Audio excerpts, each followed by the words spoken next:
Hello प्यारे बच्चों, मैं आशा करता हूं कि आप लोग खुश होंगे और अच्छे से पढ़ाई कर रहे होंगे। तो यहाँ पर आप देखेंगे अध्याय 3 दो चर वाले रैखिक समीकरण युग्म, इसका लघु उत्तरीय प्रश्न फर्स्ट टाइप वाला हल कर रहे हैं जो कि 2 अंक का है। तो इसका 11वां प्रश्न जो है हल करने जा रहे हैं। तो प्रश्न नंबर 11 में देखिएगा, दो संख्याओं का अंतर 26 है और एक संख्या दूसरी संख्या की 3 गुनी है।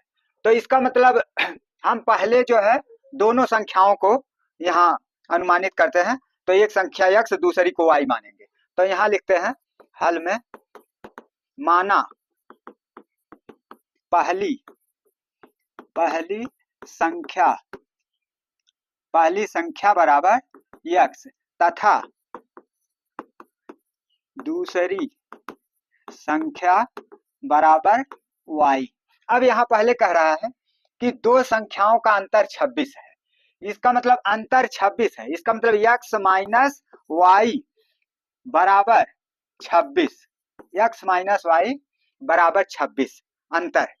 तो यह समीकरण नंबर 1 हो गया। अब फिर कह रहा है एक संख्या दूसरी संख्या की 3 गुनी है। तो इसका मतलब एक संख्या मान लेते हैं x, दूसरी की कितनी है 3 गुनी है। 3 गुनी मतलब 3y के बराबर है। तो यह समीकरण नंबर 2 हो गया। अब समीकरण 2 के मान को समीकरण 1 में रख देते हैं। तो यहाँ पर नीचे लिखिएगा समीकरण 1, x माइनस वाई बराबर जो है 26 है, समीकरण नंबर 1। अब समीकरण 1 में जो है x बराबर 3y लिखते हैं, x के जगह पर 3y और पहले से है यहाँ बगल में माइनस वाई बराबर जो है 26 के। अब यह माइनस 1y है तो इसके आगे कुछ नहीं है तो 1 मान सकते हैं, क्योंकि 1 का गुणन किसी भी संख्या में हो सकता है। तो इसलिए यह 1y हो गया।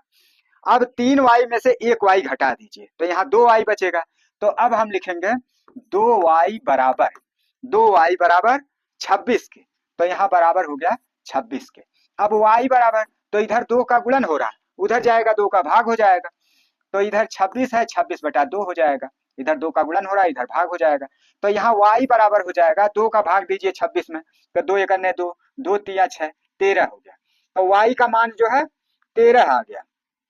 अब जो है समीकरण 2 में, समीकरण 2 यहाँ पर है ना, समीकरण 2 में x बराबर 3y है। तो y का मान जब लिख देंगे तो x का मान आसानी से प्राप्त हो जाएगा। तो यहाँ समीकरण 2 लिखते हैं, x बराबर 3y। यह क्या है, समीकरण 2 है। तो यहाँ x बराबर 3 गुणे y का मान 13, तो 13 यहाँ लिख देते हैं। तो x बराबर कितने हो जाएगा, 13 तिया 39।